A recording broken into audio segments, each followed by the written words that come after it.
We as conservatives have got to stop playing defense. It is time for us to fight against the tyranny of the left. It's time for our generation to start to rise up and take back America for freedom.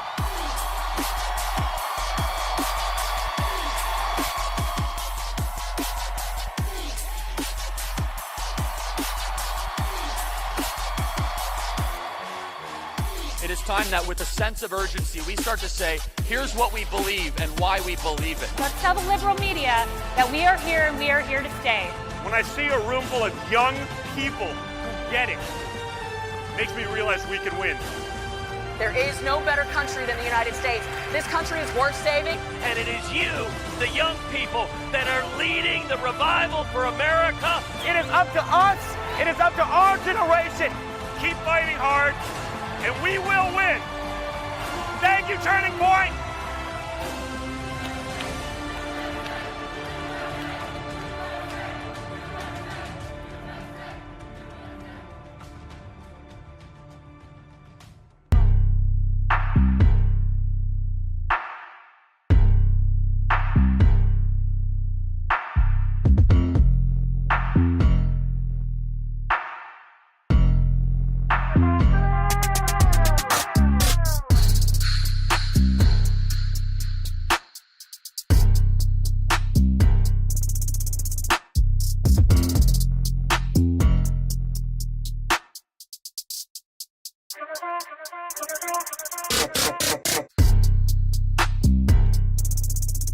Are you sick of Hollywood double standards and want to get the latest in entertainment news without hearing hosts shill for the left? If so, join Poplitics and me, Alex Clark, as I bring you pop culture without the propaganda every single day on TPUSA Live.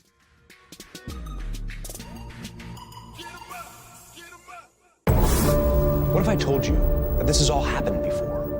The riots, violence, church burning, attacks on police, destruction of private property.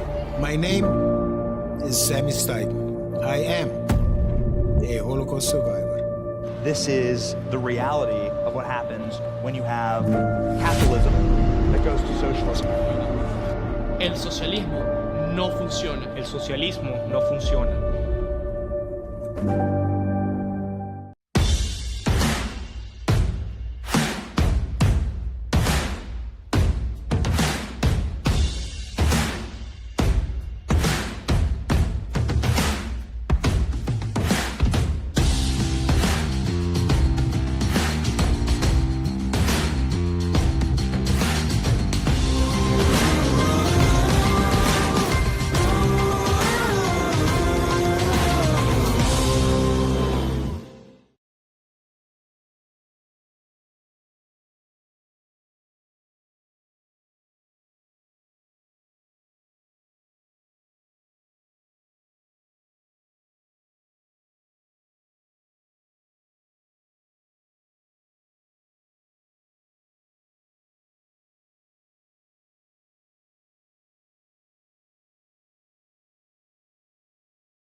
critical race theory is the most racist thing that is being spread in popular life in America. Critical race theory is bigoted. It is a lie. Racism is now being taught to our kids. Dividing kids based on race, trying to say some are oppressors and some are oppressed is absolutely unacceptable. CRT is racist. It is abusive. It discriminates against one's color. It's not critical race theory. It's racism. Now, welcoming to the stage, Charlie Kirk.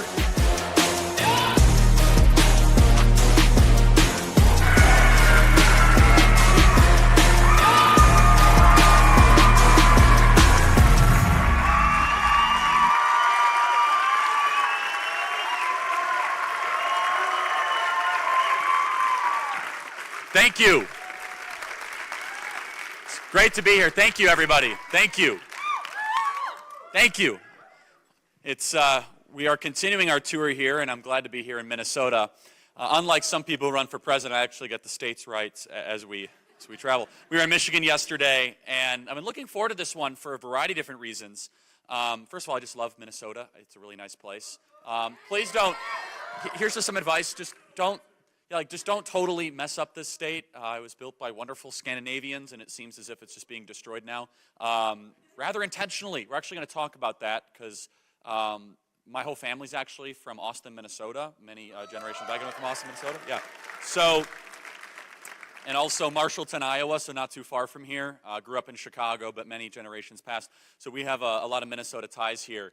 And I was looking forward to coming to this specific stop, like Little House on the Prairie, this kind of idea of small town America, which feels as if we're now intentionally destroying that. And so I grew up listening to someone who I fundamentally disagree with on many issues, but I don't think he ever was characterized correctly, and many people not in college will know this name. Maybe you guys will know Garrison Keillor. And, you know, Garrison Keillor obviously wasn't Little House on the Prairie, it was Prairie Home Companion. And he was always kind of this national public radio voice for Minnesota, 800 radio stations across the country, and he got Me Too'd in like 2017 or whatever.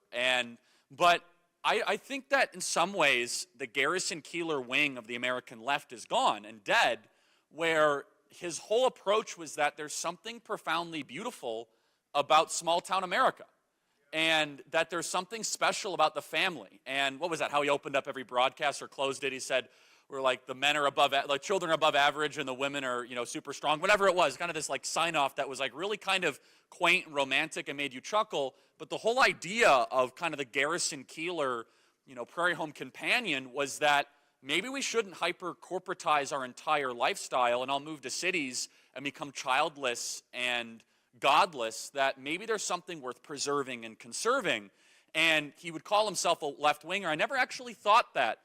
He might have had really socially liberal policies, but the idea that all of a sudden towns like Mankato, and he called it like Lake Wobegon, which was the famous lake that he used to talk about, is we've seen this massive trend in the last couple of years especially of rural America being destroyed and allowing, just like all moving to kind of these urban centers of madness, Minneapolis being one of them. We're going to talk about Minneapolis, where the founding fathers warned us about this, where they said, if you become too concentrated in these urban areas are prone to rumor with a spice of madness. I just kind of love that. That's what James Madison said, where it's going to be these kind of combustible centers of activism, where if you're a farmer and you're actually in touch with the land, and you know the person who educates your children, you know the pastor, that's the truest form of local government.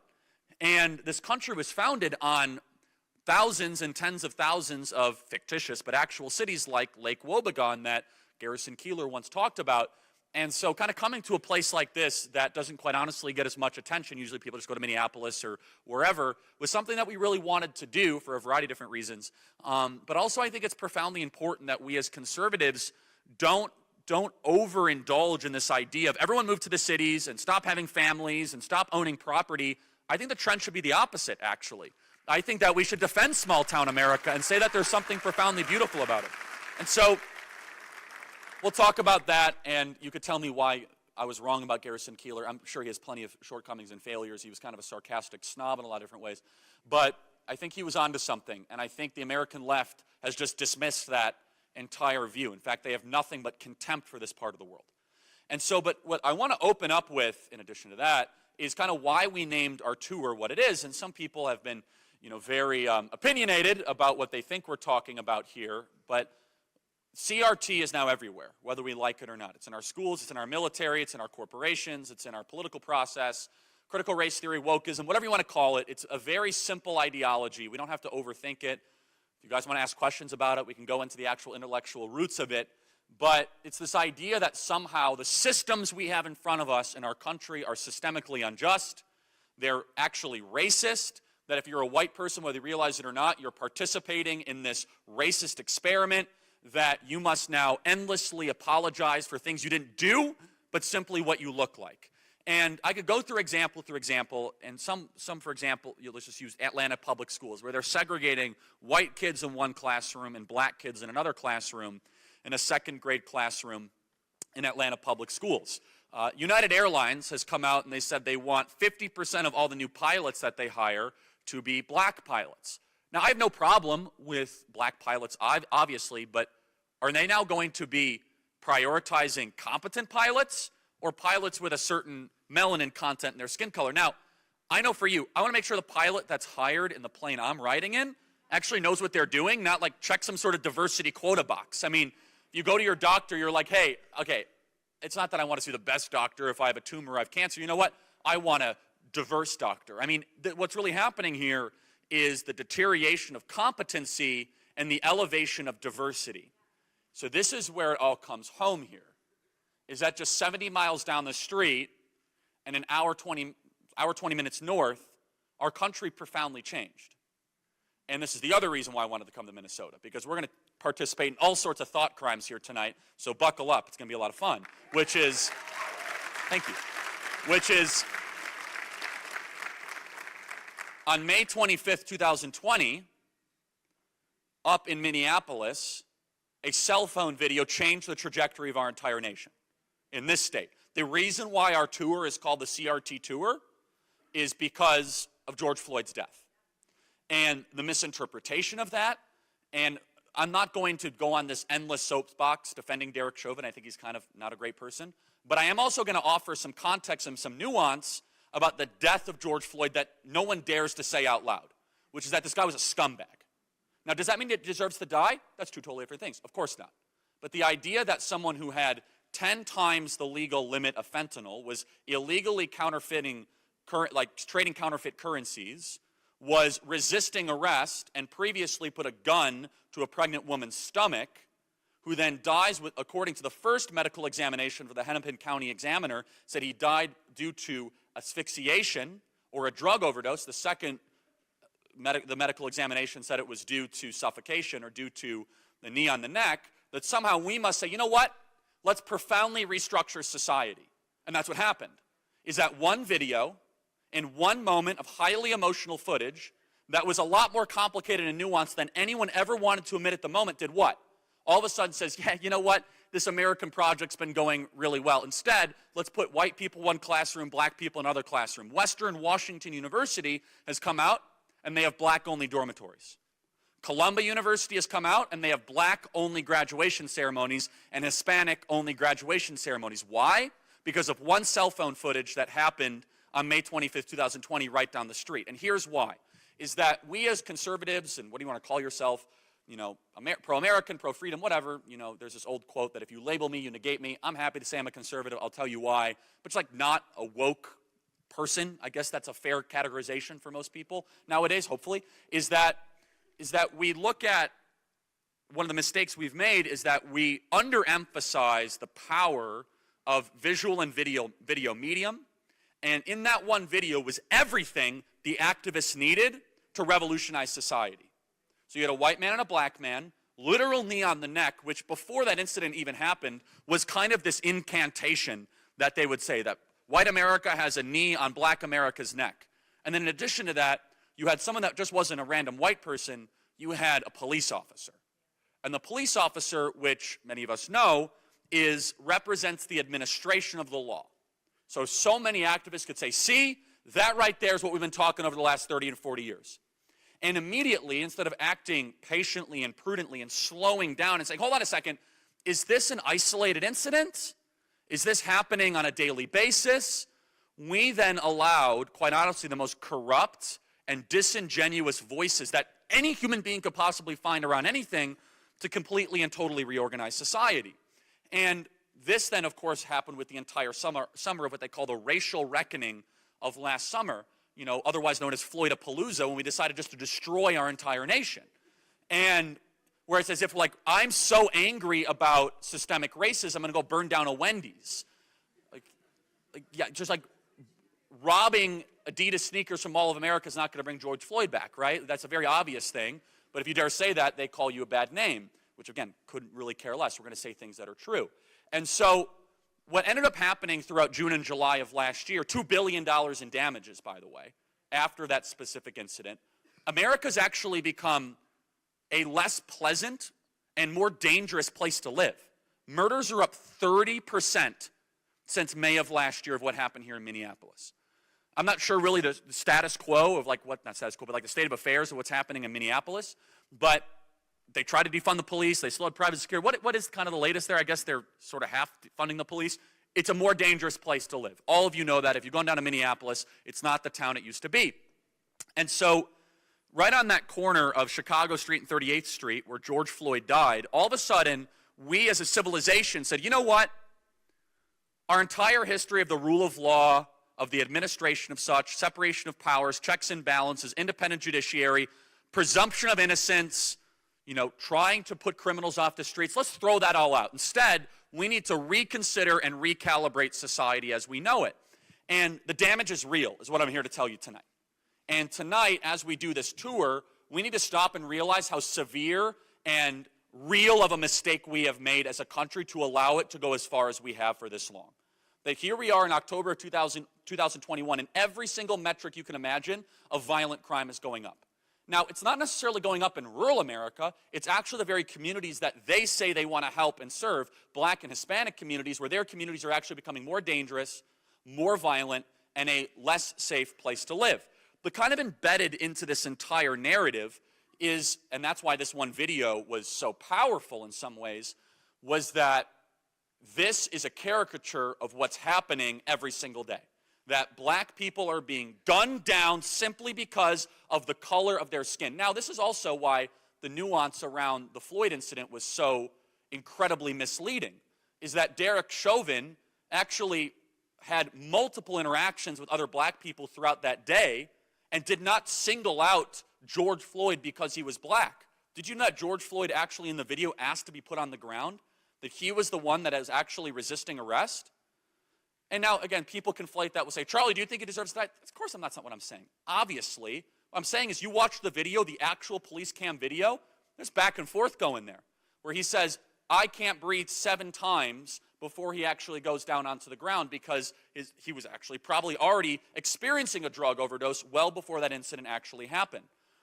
But when you actually look at the statistics, not only have we been lied to, but it's an Orwellian trick. It's the opposite of the truth.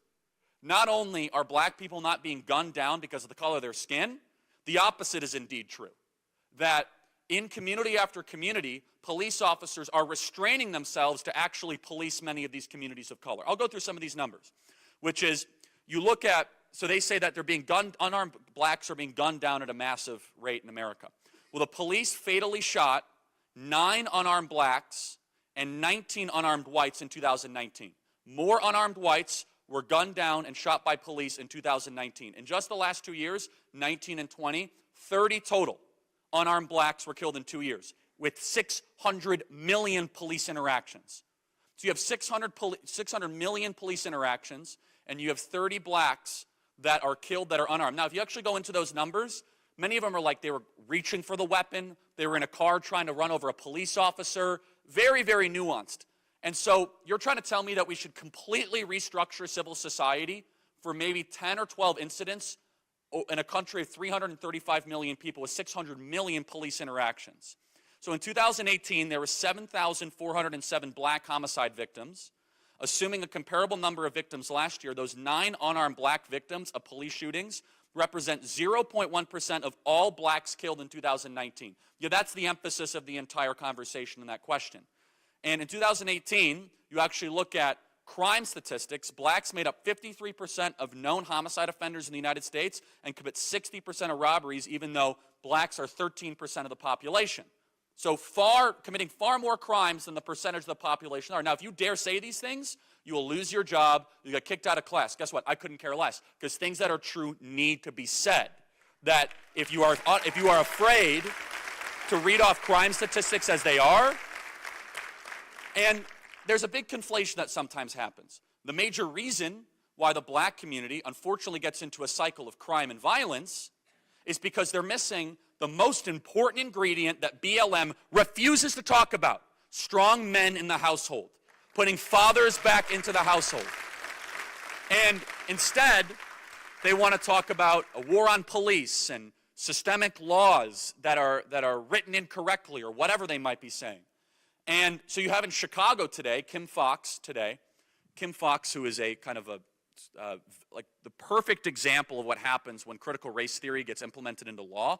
She released 5 gangbangers just back onto the streets, even though there's cell phone footage of a gunfire back and forth of 2 gangs shooting at each other, and one person was killed, and she says there was insufficient evidence, even though you could very well see, and they all but admitted to it. Even Lori Lightfoot, who I'm not a fan of at all, has come out and said that this is going to make Chicago a much more dangerous place. But Kim Foxx says that you don't understand communities of color, you don't understand these dynamics. So at first, over the summer, we had to be told you can't break up night fights. Remember that whole thing? Now we can't break up gang fights, even though there's people that are being killed in the collateral damage.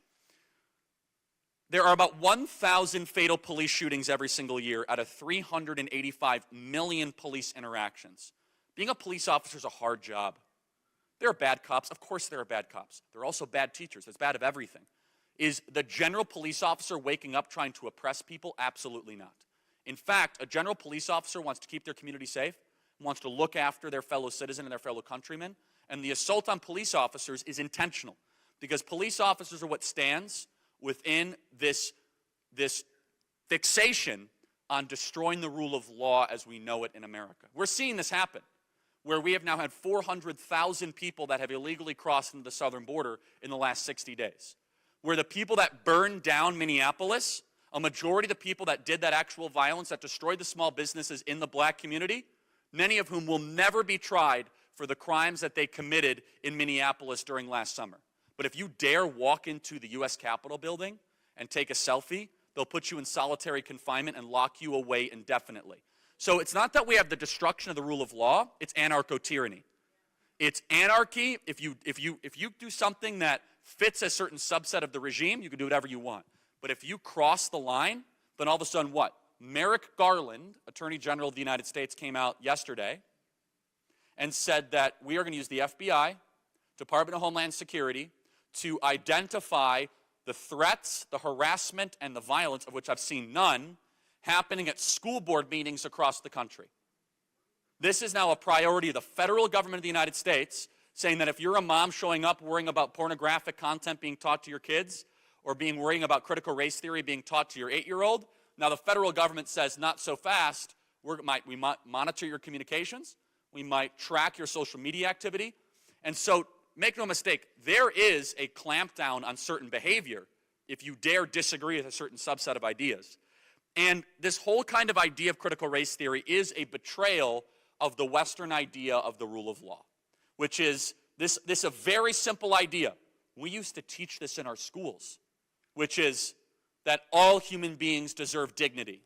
Regardless of their skin color, regardless what they look like, all human beings are made in the image of God. That all human beings deserve dignity and equal application of the law. And so, what we've seen is that entire premise being challenged. And so, if you believe that all human beings have dignity, then you must ask yourself the question, what is more important? Things you can change or things you can't change? Now, America at its best was always prioritizing human agency and action. And at our best, we are de-emphasizing things you cannot change. For example, you cannot change your racial complexion. You cannot change your biological parents. You cannot change the type of world you were born into at that very moment. You know what you can change? How hard you work, the type of character you have, the type of spirit and soul you want to develop. Those things take a lot of work.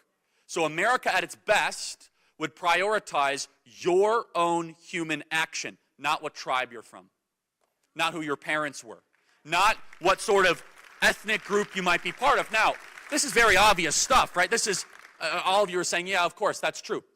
Everything that CRT stands for, woke industrial complex, diversity, equity, inclusion, all this stuff, stands against that. Instead, it says, hey, what tribe are you a member of? Because what they say is white silence is violence, that if you have white skin color, you are instantaneously, or automatically, I should say, privileged. That without you even realizing it, without you even knowing it, the society was built for you and by you and because of you, and you must sit down and shut up and take a knee so other people can advance ahead in front of you.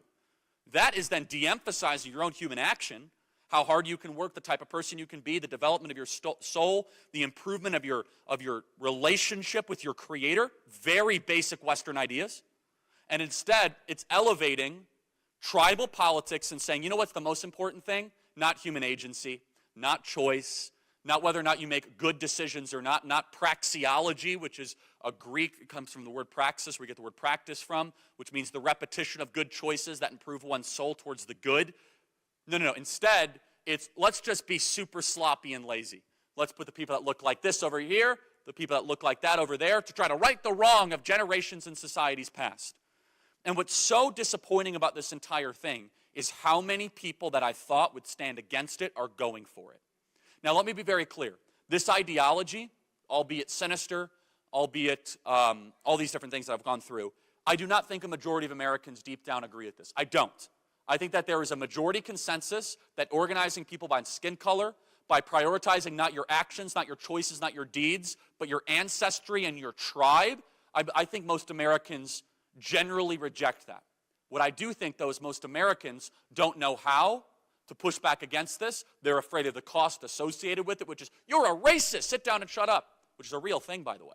You could lose your job, you could lose your friends, and CNN might say bad things about you. It's true. But also, I think that people are petrified and paralyzed to have a conversation on race in this country. And so as we were trying to plan this entire tour, we said to ourselves, well, if we're not willing to go into the issue that is dominating the number one thing that all of you are living through, then what good are we at Turning Point USA? And so here's the other question, is that when we used to do these tours, and I'm happy to talk about immigration, abortion, socialism, whatever you guys want to, by the way, in the question and answer, but I wanted to make sure that the remarks that we have here are framed around this idea that we're no longer in like an economics debate. High taxes, low taxes, more regulation, less regulation. I obviously have my preferences. No, this is civilization defining stuff. This is whether or not the mission statement of the American project is true or untrue.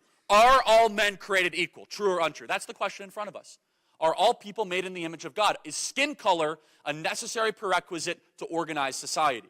So here's 3 questions that every person needs to ask when it comes to CRT, whatever you want to call it, diversity, equity, inclusion, wokeism, whatever. Number 1, is race a characteristic that you care about in judging a human being's worth or value?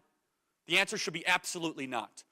Why? Because they can't change it. Because that is racism, which is exactly why we put that word in. And let me be very clear for everyone that's watching at home, just to reiterate it. If you care about people's skin color, you are a bigot and a racist for believing that. That is racism, by caring about people's skin color and focusing on it. And you have like the kind of the Pope of CRT. You have this whole kind of like Mount Rushmore of Ibram X. Kendi and Robin DiAngelo and Ta-Nehisi Coates. I'll focus on Harry Rogers, whatever his name is, who's Ibram X. Kendi, who's come out and he says, okay, we now need segregation and discrimination today to right the wrong of segregation and discrimination yesterday. And so this is a really important point. I'm a Christian, and Christianity heavily influenced English common law, William Blackstone, the idea of presumption of innocence, due process, that you must be held accountable for you. That your salvation with your Creator, you must get that right. You got to get in a relationship with your Creator. You might have to accept Jesus into your life. That's a Christian idea. And I'm happy to go into that if people are, want to ask about it. That's not the main point of this thing, but it is true.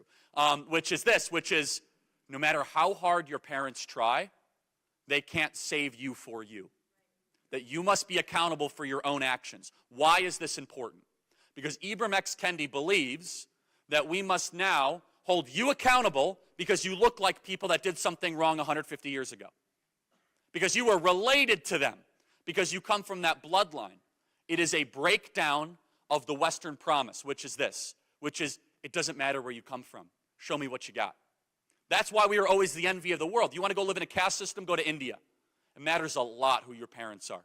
Good luck escaping that caste. What CRT does is it implements a racial caste system into this country, where all of a sudden people are paralyzed. They say, well, maybe I've been a racist my entire life without realizing it. Maybe I've been this terrible and awful human being. Now, if that is true, and I always have to say this because, so not everyone listens to everything I say, and repetition is the soul of memory. We have a supply and demand problem with racism in America. There's an incredibly little supply and an incredible big demand to find it. If you happen to be in the very small percentage of a racist in the country, then you got work to do. Go get in contact with your Creator quickly, read the Bible, ask for forgiveness to the people that you know. With that being said, just because you're of a certain skin color does not automatically make you a racist. Just because you're a white person does not mean you have to begin apologizing simply for how God made you. And so the second question, of course, is black-only dormitories, which is the resegregation. Ibram X. Kendi says, okay, the way we're going to fix inequity is now go back to segregation because this kind of idea of a multiracial, multicultural society, it's actually a false promise. And then the third thing, I've kind of got into this, is should people be punished by group? Should you be held accountable for not your own actions, but instead what jersey you're wearing? Is that the country we want to live in? I think it's really disgusting, actually. If all of a sudden we're going to be a country where your jersey is your skin color, where all of a sudden we feel as if the values we share is because of the melanin content in your skin. I honestly think that is a disservice to how incredibly unique, complex, and special every single human being is created. And if we want to go back to tribes, which is literally a 5,000, 6,000 year regression, then with it we will throw away the centuries of interpretation of the Bible and the Constitution that says neither slave nor Greek nor Jew. We are all one in Jesus Christ. We are all one in the image of God. Where does this lead? Countries that tend to organize themselves based on race go into civil conflict very quickly. South Africa, Brazil. This idea of this many different people from this many backgrounds coexisting for as long as we have is actually remarkable. As I watched the race riots last summer, I couldn't believe that it was happening and we tolerated it. But when I really thought about it and I kind of viewed the racial demographics in our country, which again, race means nothing to me. I think it's a unnecessary talking point. But if you look at the racial demographics in most countries, they'll have those race riots every month. Why? It's because if absent the American Trinity, in God we trust, liberty, and e pluribus unum, then all of a sudden you are going to get into tribes really quickly. That if all of a sudden you remove the core promises of America, what are you going to replace it with? There's not that many other things you can think of. We've basically experimented with every type of governmental model you can imagine. And I hate to be too binary about this, but there's only two ways you can organize every single government in the history of the planet. Do you emphasize speech in how you set up the government, or force? It's that simple. Soviet Union, force. Communist China, force. Venezuela, force. America was supposed to be speech. Meaning, tell me your idea, and then I'll give you power. You got to run for office. You got to give a speech. You got to tell people what you're going to do. The capacity to speak and to reason is what makes us human beings. Aristotle said we are the speaking beings, which means that without speech, then we're nothing more than just warring conflict and tribes. And this idea of reason is a uniquely Western idea. And so why are we all here, and to kind of summarize it before we get to questions, is 70 miles down the street, all of that changed. And it changed for a variety of different reasons. Number one, the other side was ready. They were prepared to push all of these ideas. CRT did not start with George Floyd. It's been in the school system for a long time, and they went all in with a full kind of push at the moment that they saw fit. But more importantly, we were afraid as conservatives and unequipped to be able to launch a counter move by what we saw happening in front of us. I think that's changing. I think one of the reasons why so many people are here tonight and engaging and understanding is they say, whoa, okay, I might not like what I saw in the video, but all of a sudden you're now saying I have to totally change the way I view this issue altogether, that I have to read this book, How to Be an Anti-Racist, and I'm white fragile, according to Robin DiAngelo, the multi-million-dollar white author that tells you that you're a fragile white person. Like, that's like the new standard for philosophical exploration in our country. And we shouldn't put up with it, is what I'm telling you tonight, is that when bigotry enters the American discourse, we should not tolerate it. We should say, you know what, no. CRT is nothing more than a new manifestation of what leads us to eugenics, leads us to categorizing people based on skin color, and there is no good way this ends, period. That I remember the America that I grew up in 10 years ago, that when people focused on this stuff, they would be called bigots and they'd be called racists. And because we've sent so many wonderful people to college, excluding everyone in these wonderful yellow shirts in high school, is that a major part of our population have been propagandized and indoctrinated to believe that maybe we are systemically racist. Maybe we are racist to the bone. Maybe the founding of our country was wrong since the very beginning. Happy to go into that if that interests anybody tonight. I did an extensive overview on that yesterday. Human equality is a fundamental value and American idea. Now, human equality does not mean we all have the same skills. It does not mean we have all the same outcomes. Some people are going to be smarter, some people are going to be faster, some people are going to be taller. What is human equality? That we're all the same sort of thing. That we're all speaking beings. We're mind, body, spirit, and soul. Pick word, whatever word you want. I prefer soul. Mind, body, and soul. That we deserve dignity and due process, the rule of law, and if you want to organize society, let's just say you get to a blank canvas. Do you want to all of a sudden say, hey, I want to try to design society in a way that empowers people and tries to make them better human beings, or disempowers them and keeps them in corners, endlessly apologizing by the time they're 18 years old, saying I'm actually a terrible, bigoted, awful, racist, colonialist, imperialist, misogynistic, bigoted person, not because of something I did, but because of how my parents looked. That's where we're going. Where kids have to needlessly apologize, not because they did something wrong, but because they were born into a certain caste and tribe. We're not going to stand for that anymore. And so I believe, regardless of your political affiliation, I really don't care. I'm sure there's people all different political stripes here. This actually needs to be something where we look back on our history, and there might have been like a short gasp of this ideology, and it was repudiated by people of all different political stripes and colors. Obviously, I'm conservative. Obviously, I believe in the Constitution and American exceptionalism and all this. But if you even have like a remnant of admiration for America, then this should disgust you.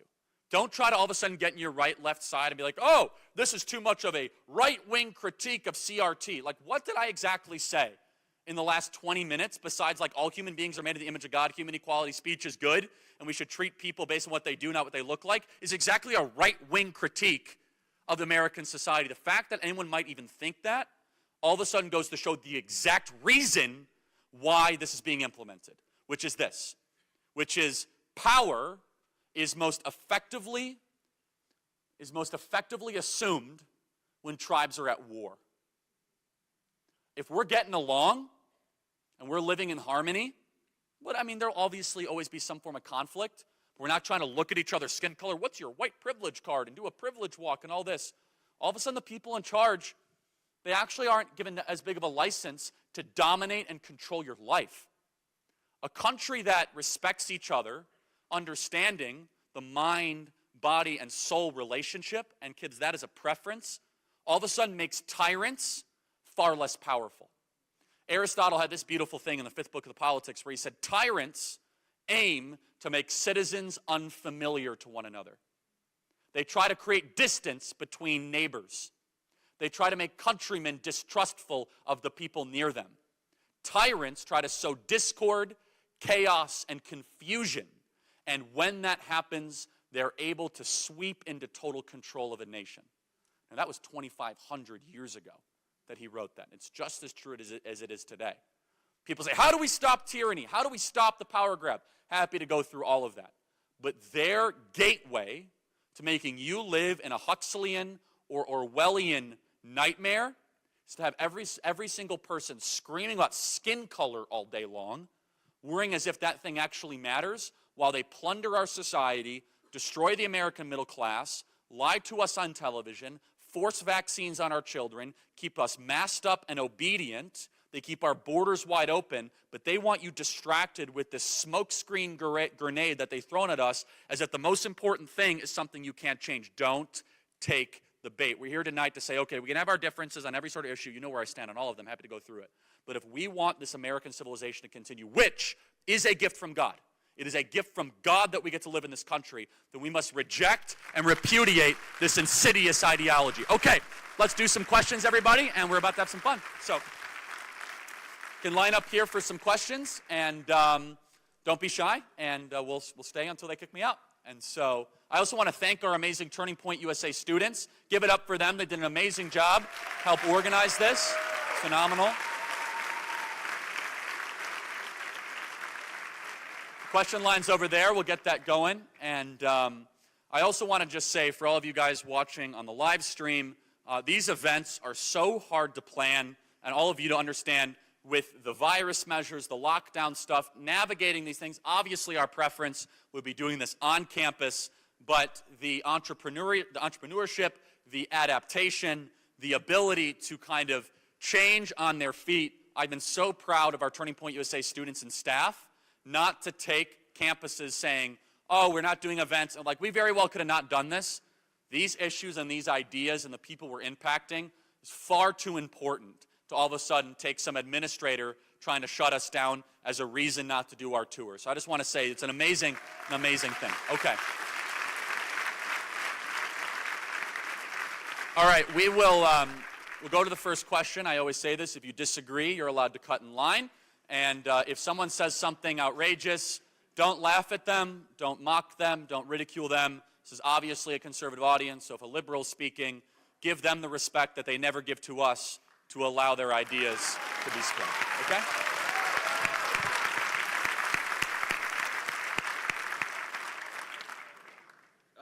Hi, Charlie. I have kind of a two-part question for you. So first, you talked about people like Ibram who actually came to speak at my college campus. That's hilarious. Yeah. So what advice would you give to students like us who disagree with this, who want to fight back, but are fought every way? We're fought in every corner, every step of the way. We're trying to get a turning point on campus and not happening. Trying to take all these steps to fight back, and they're just fighting us at every step. And then part two of the question is, God willing, if I have kids one day, what do we do if it keeps going this way? I mean, homeschooling is always an option, but if we'd like to send them to school, what are your thoughts on that? What school do you go to? The University of St. Thomas in St. Paul. Okay. Well, first of all, boo, right? Thank you for being here, by the way. So, I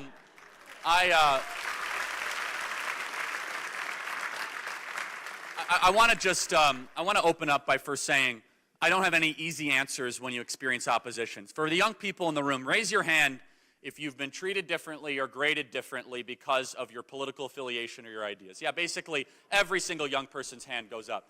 Now, for some of the parents and grandparents, they're shocked and aghast that we would live in that kind of country. Yeah, we do. You're going to pay a price if you disagree with the status quo.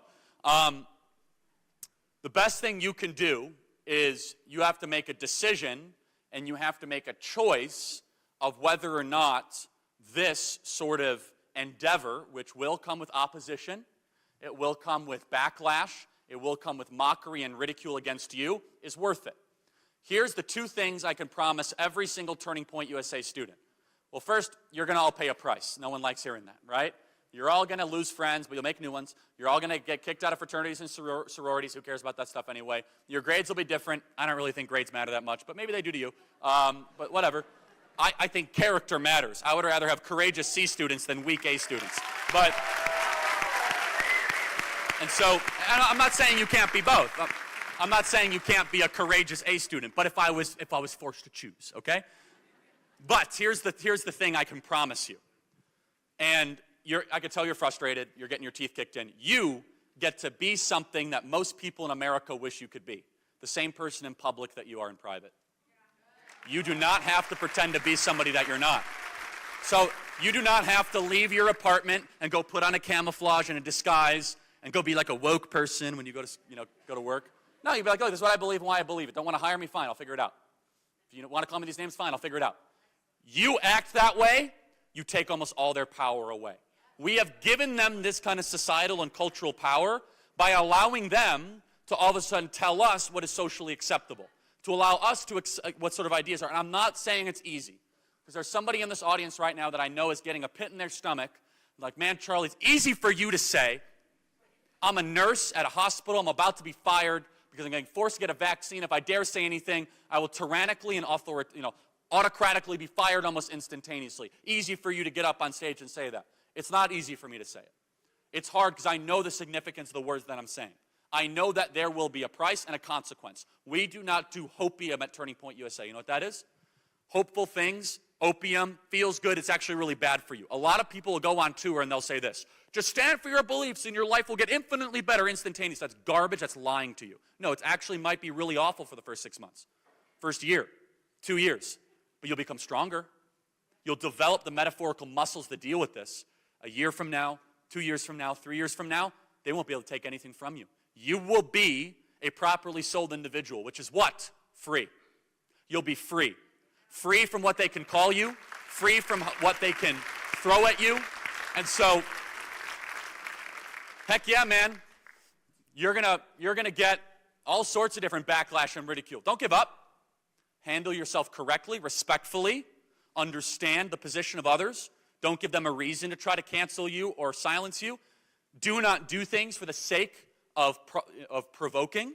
But, people say, Charlie, you're always trying to provoke. That's not true. I say things that are true, and if it provokes people, that's their problem, not mine, okay? So my intent is to say things that are true. So let me just say this. People like you are why we started Turning Point USA. Don't give up. Don't give in. We've heard all the stories. And here's the other thing. Resist the temptation, because it's there, even for me, to want to feel sorry for yourself. Wanting to feel sorry for yourself is the opposite of living a magnanimous life. A magnanimous man is one who's deliberate in its choices. It's a properly sold person. A magnanimous man is not anxious when they open an envelope or an email. I'm not that person sometimes, right? Sometimes you get a text message like, oh my goodness, what is this? A magnanimous man knows who they are and they know their place in the world, and no one can take it away from them. Keep fighting. God bless you.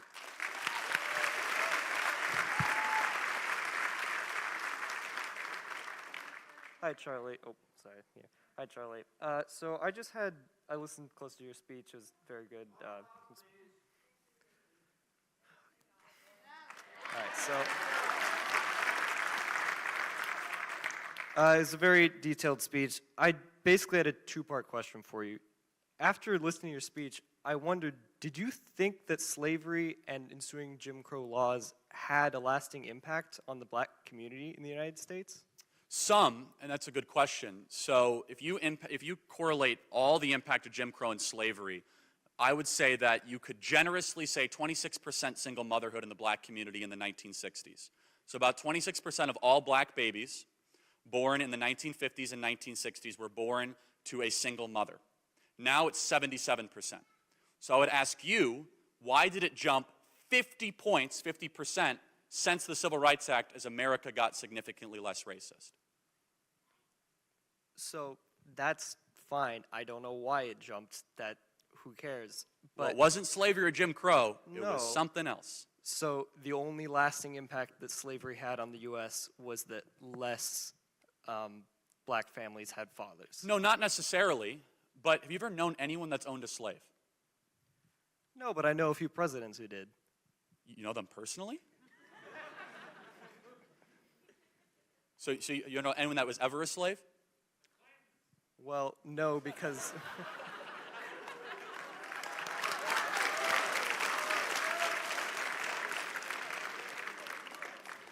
So okay, I don't know anyone who was a slave.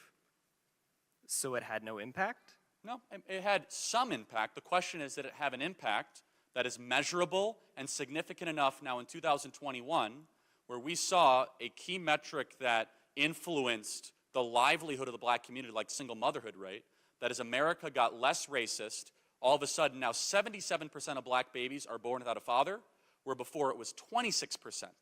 And I suppose the question is this, because this is the question about systemic racism, right? What law that is in practice today actively discriminates against black people? So here's what I would say to that. The idea of capitalism and America, like you said, is it doesn't matter who you are, show me what you got, is fresh start. So what would happen if you had like 150 years in a country for your family to build wealth, to own a house, to have a job, to get college education for your kids, to build generational wealth? And then you took another family who didn't have the opportunity to do any of that for 150 years and then set them off on the same even starting point. Is that really an even starting point, and would that not result in some kind of systemic disadvantage for those people? The black middle class was the fastest growing demographic in the 1940s and 1950s until the Great Society Act and that intervention. It's very tempting to do what you're doing. And I'm not faulting you for it, because you've probably been propagandized to believe it. And that's okay, because I think you're actually a victim in this case, because you've been misled to want to believe that things you never lived under, never understood, and that I think you are partially seeing had a disproportionate impact in the world that you're living in today. So for example, if that were to be true, then first-generation immigrants would not be able to quickly be able to make good choices and move up the ladder in this country, which I think we have some first-generation immigrants here tonight.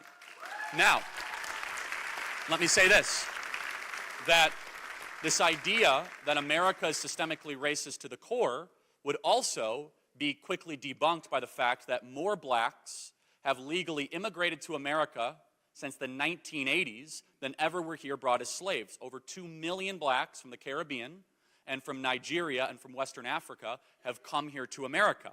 So the question is, why is it that in every statistic that you could probably rattle off, are black people doing worse than white people? What is it? Well, I would point to the fact that fathers are not in the home, because it was 26% of black females in the 1960s were single mothers. Now it's 77%. If you look at the Brookings Institution, a liberal think tank, there are 3 things you need to do to stay out of poverty in America. Number 1, graduate high school. Well, because of public sector unions and the dominance of our government schools, that's harder than ever in far too many communities. Not just black communities, not just Hispanic communities. The second thing, get a job, any job. And the third thing is to obviously not to commit crimes, but to try to get married before you have children. And so some of what I believe has contributed to the downfall of some of these communities has nothing to do with white people with the neck on black people. Instead, it's the following.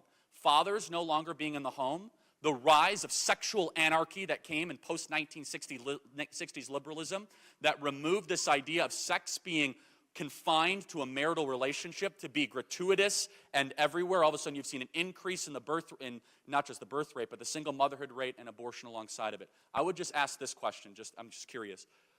How much do you think outputs are based on people's decisions, based on the advantages they're born into? I mean, as someone who's taken Introduction to Sociology, your life is greatly influenced by what the conditions you're born into. But I promise this will be the last thing. Just, you say there's less fathers in the home of, many black families, yes. And that's the issue. So what do you think is keeping fathers out of the home in those? It's a great question. Do you think it could be over-policing and police arresting, disproportionately? We went through this, everybody. Do you think it could be law enforcement disproportionately enforcing laws in black neighborhoods and arresting more black males than any other demographic? So blacks are actually under-arrested and under-policed per the percentage of crimes they commit. We talked about some of those numbers. But let me tell you one thing in particular. In the Great Society Act, we decided as a civilization to subsidize single motherhood. In the 1960s, we told black women, you no longer need to be married to have children, you can get married to the government. And we saw a dramatic escalation and increase of the deterioration of the nuclear family and a replacement of that of the nanny state and the welfare state. And I would say this, that every single activist group that steps up, that talks about systemic racism and oppression, if you look at the data, purely the data, if there was a movement to put black fathers back in the home and to try and challenge the sexual anarchy that came in the post-1960s and had a more prudent and pious view of sexual relations in America, which is a very unpopular view, by the way, for most Americans. But it's true that before the 1960s, sexual relations were, at least culturally, supposed to always be confined to marital relationships. The more gratuitous that we have been in trying to catalog it in media and in pop culture and in Hollywood and, yes, in schools, then all of a sudden you have seen people say, well, why do I need to get married for that? Marriage is the bedrock institution, and strong families create strong communities, which create strong civilizations. And this is why immigrant communities that have come to America, and first-generation immigrants, they're able to move so quickly up the socioeconomic ladder because they might not have wealth, they might not have big bank accounts, they might not own a lot of land, but they have the thing they know that will keep them together, which is a family that will not be broken up at any means necessary. I'll finally say this. Let me just say this. No, I want to thank you for coming because it took courage to ask that question. I'm just going to ask you to do one thing. Please forget everything you learned in Introduction to Sociology 101 because it was likely all garbage. So thank you so much.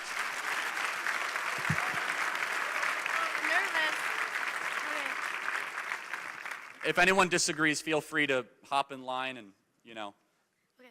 Maybe you disagree and you're working the event, so who knows? No, I don't. Okay, hi. Okay, so I know you feel strongly about a lot of political issues, and I just want to know, what one do you feel the most strong about or, like, passionate about?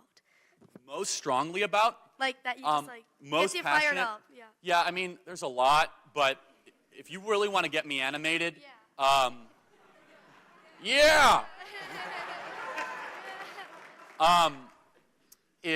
is the million abortions that we accept in our country every single year. Woo!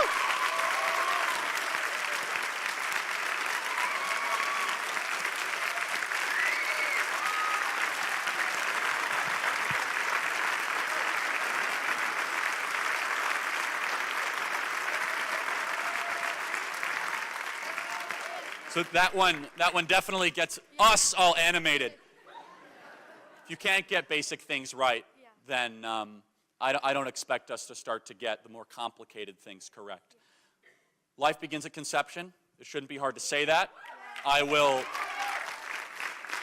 go back to what I said earlier, which is that when all of a sudden a society accepts that sexual relations can be normalized outside of marriage, then all of a sudden you need to institute new forms of birth control and pleasure control, which is abortion. 1 million abortions a year. And that's 3,000 a day, to give you an idea of how many abortions happen in our country every single year. And so it also disproportionately hurts black communities. And to kind of answer that previous question before, this is a tough topic to talk about, because even some conservatives kind of want to participate in kind of some of the slow cultural landslide. And I think we have to be very clear of what is the ideal? What is the law of nature and nature's God, as Thomas Jefferson said? And I'm not here to proselytize a certain religious belief. I obviously have my own. But let's talk about what Thomas Jefferson said in the Declaration of Independence. What is the law of nature and nature's God? Here's a law of nature. Out-of-wedlock children is not good for anyone. It's not good for the parent. It's not good for the kid. It's not good for society.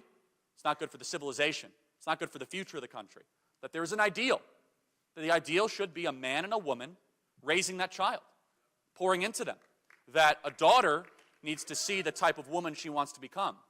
She also wants to see the type of man she one day wants to marry. The man needs to see the type of woman that one day he wants to court and marry, and then maybe the man he wants to become. You remove one of those elements, it's not to say that it's impossible. There are some phenomenal single mothers out there that have been mistreated by weak men, that have been lied to by degenerate men, quite honestly, and I'm happy to get into that endlessly, that step up and raise amazing children. But the statistics show it itself, and I wanted to say this to the prior question I forgot, which is that if you look at the data is very clear, which is that a black child raised by a mother and a father is far more likely to take all the different statistics that you would consider to be a success than a white child that is just raised by a single mother. That right there is the ultimate social safety net, which is stronger families. And this is obvious, but far too often, here's the thing though, is this is where I'll go a step further, and feel free to disagree, I mean, we can get in line, which is that I don't think we just have to talk about it as conservatives. I think we have to do something about it, which means that we as conservatives know that families are everything.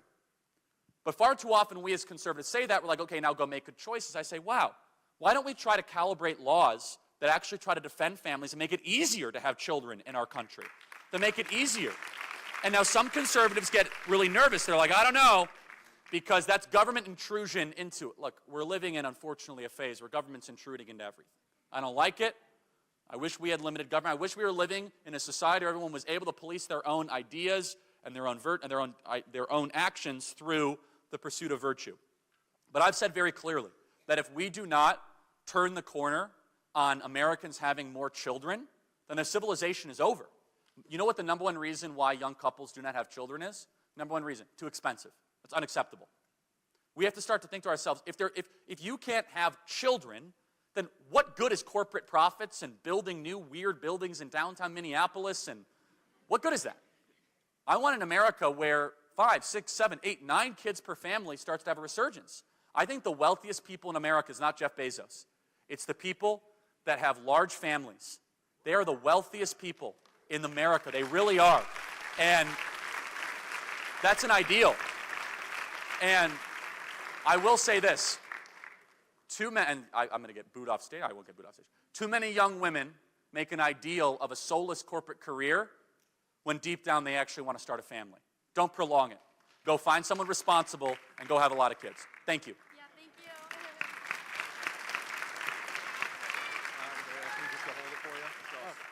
If anyone disagrees, again, I just let it be known, the offer stands. Okay. Do you want a drink of water first? I already had one. Okay, cool. I've got 2 to 3 things. First, my understanding is that slavery is still allowed within our penal system as a punishment. Is that not correct? How would you say slavery is allowed? That we've enshrined it in law that it is okay to use slavery as a punishment in our penal system. That's why they don't have to be paid minimum wage for work. And I just like to call out, I know that that's not around racism or anything like that, and it's just calling out that we still have slavery within our system, and that I know people who have worked in that system. I've had friends abroad who were slaves in the cotton fields in Uzbekistan. It's still going on here too. Wait, okay, so just so I'm understanding, your argument is that we have slavery in America because people who commit crimes aren't paid a minimum wage when they go to jail.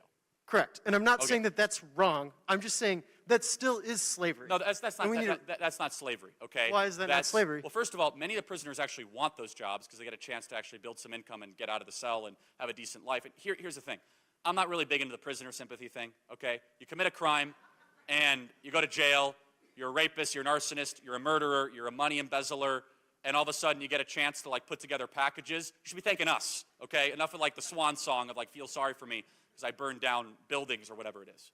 So it's not slavery, okay? Slavery would be that you took a random citizen on the side of the street and be like, oh, you did nothing wrong, go put together a bunch of gizmos and gadgets. Maybe your definition of slavery is different than mine, but... You talked earlier about dignity of all humans, and right there it sounds like once you've committed a crime, your dignity is gone. This is a great question. So when should dignity be removed? I would argue never. So, okay, let me ask you a question. So Ted Kaczynski, Eric Rudolph, and Timothy McVeigh, 3 people that randomly bombed American society, the Unabomber, the Centennial Park bomber, and the guy that bombed the Oklahoma City bomber, you should never take their dignity away? Yeah, humans, as you said earlier, that once we start defining why you should take dignity away, dignity starts. Well, how about murdering people? Okay, there's a difference between allowing people to live in society and taking away their dignity. Right, so Ted Kaczynski, Unabomber, should he not be in jail? I'm not saying he shouldn't be in jail. No. I'm saying that the rhetoric we use towards people shows whether we give them dignity and see dignity. Right, Ted Kaczynski was given dignity when he was a professor until he started mailing packages around the country and started killing random children. Then it's okay, you're going to jail for the rest of your life. That's a good use of power.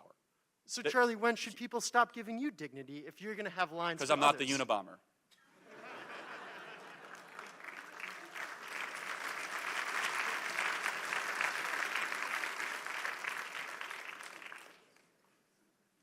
Right? Yeah, fair point. And do you understand where I'm saying of no. If we, okay, cool. If we claim that dignity is inalienable human right or given by God. Rights could be taken away. Okay, if And they dignity should. is given If by you're a God, can murderer- it be taken away Say by that again. man? Say that again. I didn't hear what you said. If dignity is given by God, can it be taken away by man? It can be taken away by the state if you make a decision to infringe on the life, liberty, or property of another. Therefore, an emphasis on what? Human action. So, for example, when someone goes and shoots up a school or a church like Dylan Roof, he all of a sudden has violated the social contract and social compact of life, liberty, and property of another. Therefore, we absolutely have a moral right and prerogative. In fact, we have a moral obligation to say that he should not be able to live in free society alongside of us. Absolutely agree. Okay. That's not what I'm trying to say.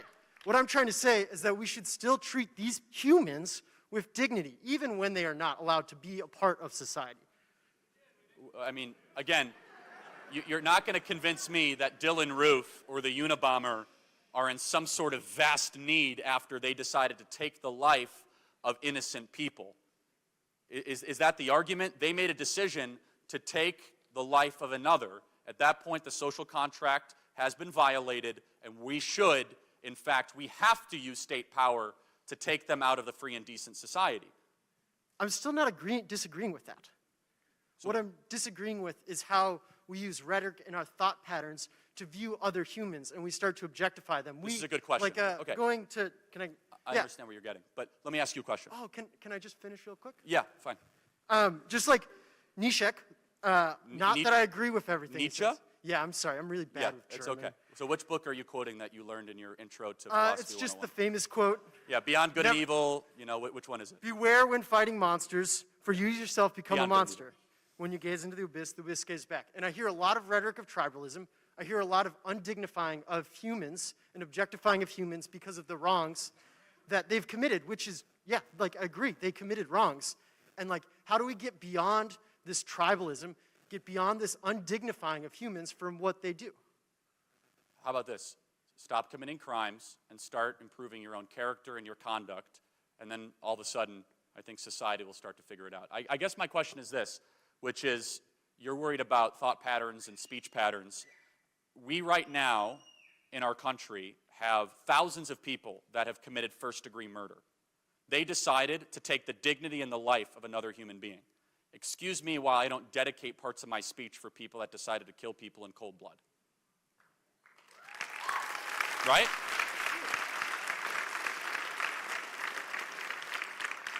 Let me put it more bluntly.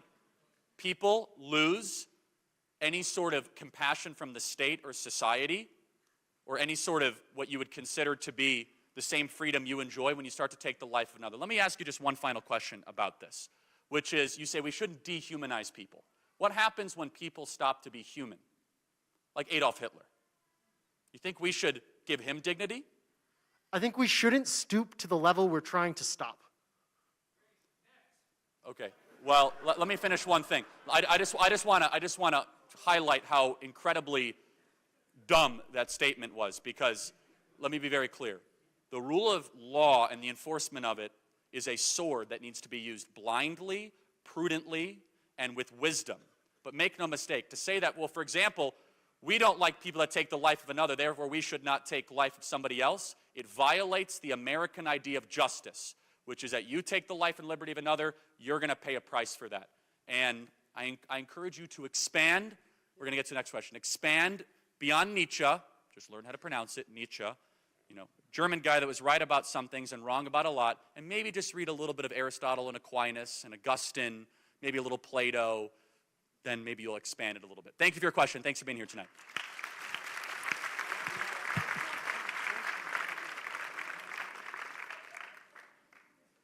Did not expect the whole thing on the Unabomber tonight, but here we are. So.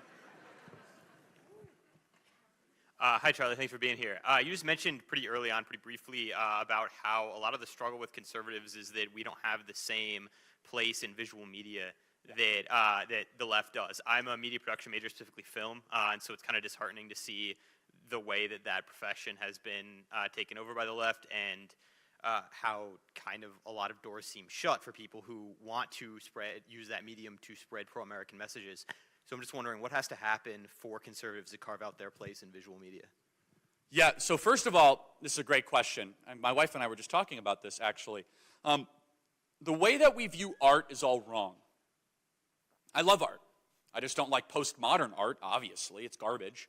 And so we need to do a better job of telling people what art actually is, which is the glorification of beauty, the pursuit and commitment to wonder, and hopefully the personification of the ideal and properly sold man. One of the reasons why conservatives tend to not like some of the people that come out of these graphic design schools is because they've been so propagandized to believe that art is what you make out of it, which is one of the most ridiculous things. I think it was Marcel Duchamp in 1920s who signed a urinal and was kind of the beginning of kind of this postmodern artist revolution where he said, this is now art because I want it to be. Like, no, it's not. That's not the way, maybe you say that, you have a right to be completely wrong. So how does that tie to you? Is that we as conservatives, we need to get back into culture. Obviously, we hear this a lot, movies, entertainment, and art. But let's be very clear about the type of culture that we actually want to create. We want to create art that glorifies a pursuit and a relationship with your creator, that speaks favorably of the Western canon, of Shakespeare, of the books that built our entire civilization. Instead, we're doing the opposite. Instead, on Disney Plus, you can go be a graphic designer to go like tell 8-year-olds that transgenderism is normalized or whatever that crazy, right? That's like the new thing, which I think is completely and totally evil and wrong, where they have transgender people on Disney Plus and Nickelodeon or whatever. And so I would just say that what needs to be done is we as conservatives need to be more embracing of people that are artists. And this is the problem, is because some people say, well, artists are inherently disruptive and destructive. Now, there is a point and there's some truth to that, right? But good art does not destroy things that are beautiful.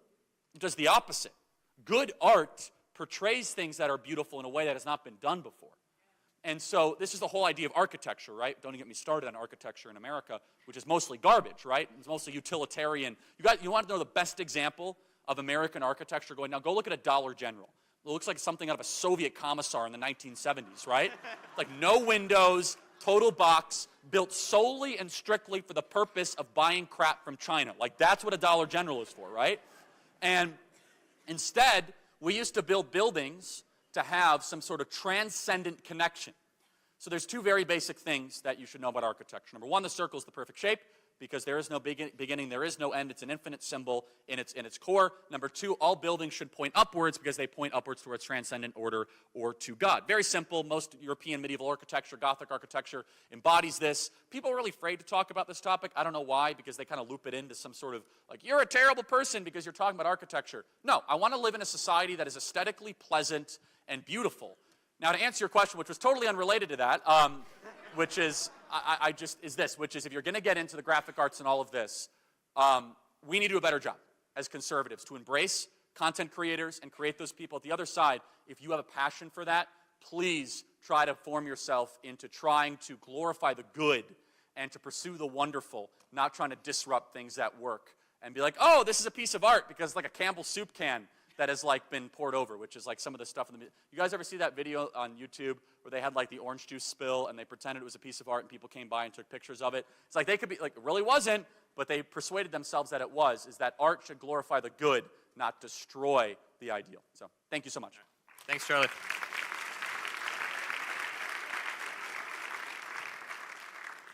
Hi, Charlie. I'm a little nervous, so bear with me. But I got kind of a two-parter. So first, over the summer, you had a debate with a YouTuber, Vash, on the Tim Pool podcast.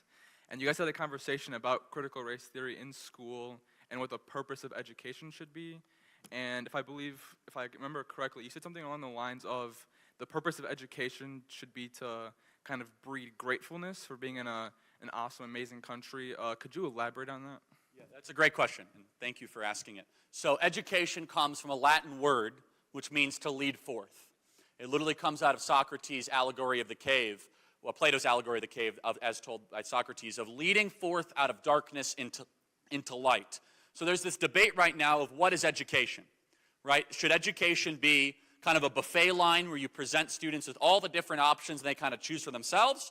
Or should education be hopefully a commitment to things that are objectively true and good and beautiful, and leading young people towards what is the beginning of philosophy, which is wonder. Like, wow, there's a world so big outside of things that I'm just beginning to understand, and I know so little of it, but I want to go in the pursuit and the journey of maybe getting closer to it.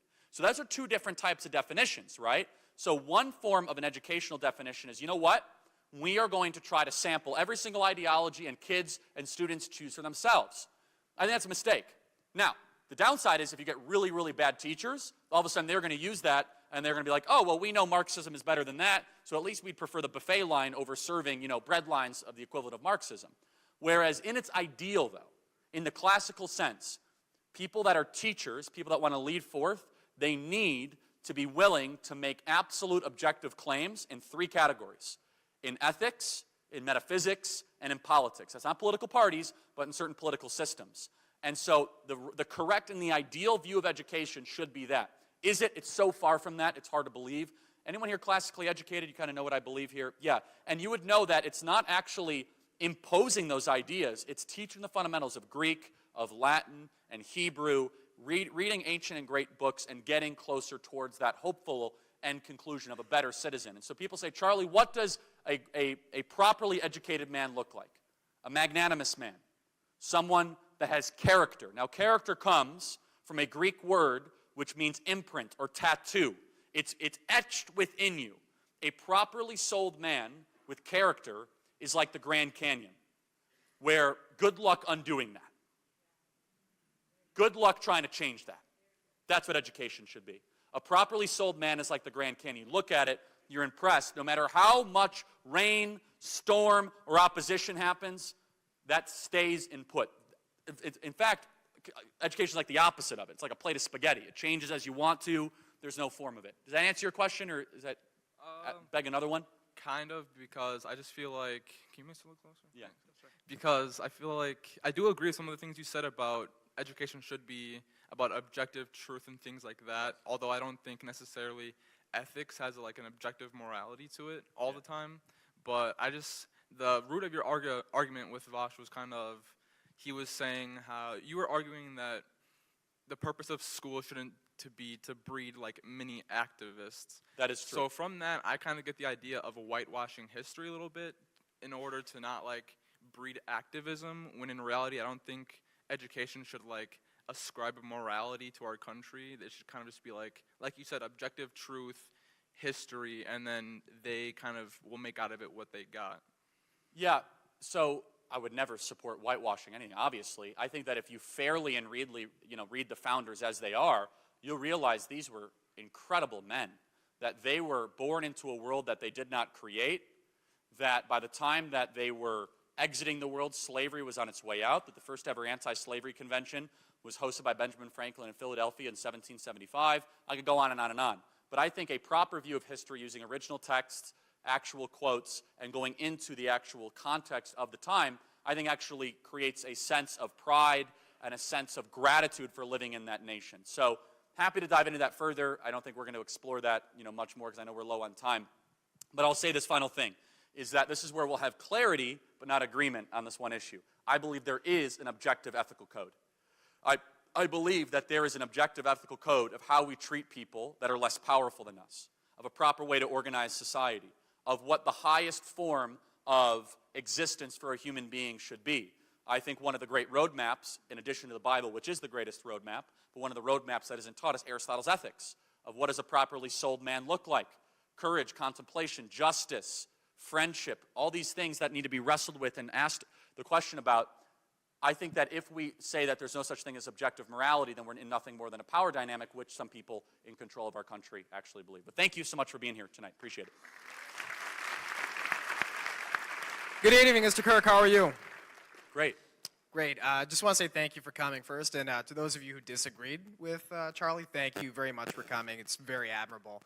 I had the opportunity to go to YAFCON this past summer, and I got to ask the Honorable Kevin Brady this question. I think it's really important now, more so than ever, especially with the infrastructure talks going on in Congress at the moment. How do we get young Americans to care more about taxes than race? That's a great question. You might not like my answer. Yeah, go ahead. Kevin Brady actually refused to answer. He flipped it back on me. Well, man, I'm going to answer it, so like that's Very fine. good. That's Yeah, all I I mean, ask. I'm not a politician, nor do I want to be, so I actually answer questions and say things that are true, regardless of what CNN says. Yeah, I mean, well, first of all, just kind of like, obviously they should care almost nothing about race, but I will kind of say, because Kevin Brady's probably the wrong person or the perfect person to answer this question, I think he's way too fixated on taxes, to be perfectly honest. I think tax policy is not even close to the most important thing happening to our country, like not even close. We have a generation that doesn't share values. We have immigration policy that's intentionally harming us, the destruction of the American family, opioid epidemic, sexual anarchy. Like, if you were to say like this big trade-off, again, I don't like paying taxes. I pay way too much in taxes. You do too. Taxes should be lower. But the kind of pathological fixation that certain Republicans and conservatives have on like lowering corporate tax rates, when it's like, wait a second, divorces are going up, church attendance is going down, like our morality is being put in question, and like your whole thing is like lowering corporate taxes, is I think kind of low on the totem pole of actual like society bearing futures. And don't get me wrong, I'm all for free markets and lower taxes. But here's how I'll answer your question, which might not how you might expect it, which is we should care less about taxes. We should care more about race. Here's what we should care more about. We should care more about the nation, our fellow countrymen, our shared story, our history, and also a very simple question, which is this. What kind of society do you want to live in? Do you want to live in a society with super low taxes, where no one speaks the same language, we all have a different interpretation of history, and we're kind of like this Singaporean colony?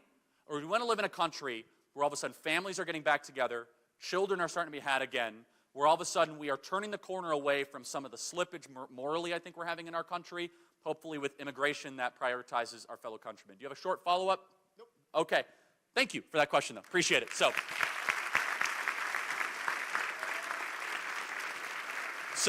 I want to thank our amazing Turning Point USA students. Let me just kind of summarize all this together. And thank you for the disagreements, by the way. I appreciate it. And that's courage. It really is. And thank you guys for being respectful of all that. It's very nice. And so a couple things in closing. Number one, I want to reiterate something I said earlier. If every single person commits themselves to being the same in public that you are in private, all of a sudden the number one form of censorship that has been occurring in America, which is self-censorship, starts to go away. The number one form of censorship is you shutting up you or us shutting up us. I do it too. When I get into a family gathering, sometimes I'm like, I don't want to deal with this right now. Like, not right now. That is a form of cultural censorship where all of a sudden we are allowing that pressure to dictate whether or not we are going to stand for what's right and for what we actually need to articulate. The other thing I'll say is this, which I want to reemphasize this, which is people say, Charlie, how do we win? We win when all of a sudden we stop allowing them to inflict the punishment. We win when all of a sudden we disempower them by showing no matter what you take from me, my salary, my job, my diploma, my friends who aren't really my friends, the thing that matters most is expressing the values and the ideas and the truths that do not change. This country's not going to be saved overnight. People don't like hearing this. We're in a tough spot.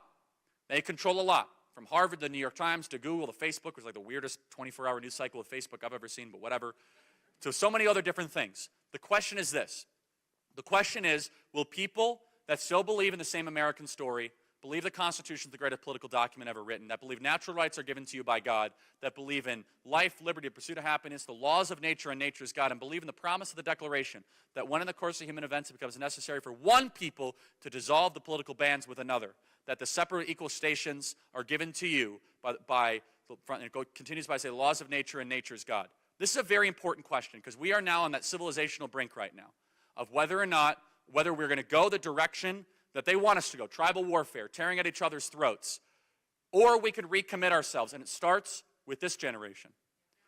18, 19, 20, 21-year-olds in the audience and watching online, you were born into a world you did not create. So you have a choice.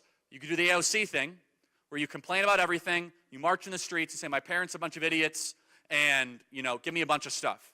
Or you could do this. Hey, I wish my parents would have been more involved in this, but I'm not going to blame them. It says in the Bible very clearly to honor your mother and father because then you will live long in the land of which you are in. It's the only 10th commandment with a promise. Instead, you should say, look, maybe my parents could have been more involved, but they gave me an opportunity to live in the greatest nation ever to exist in the history of the world. I have things more going for me than not. I'm going to be filled with gratitude, not anger and venom, and say, guess what? This generation, I'm telling you, we now have to lead the other generations that have been sitting idly by that either don't understand the stakes and circumstances, that are just kind of like, oh, things are going to go back to normal. They will only go back to how they were if we put them back to how they were. This is not a gravitational pull argument. Like, well, it's going to go back to how it used to be. So here's the final thing I'll say.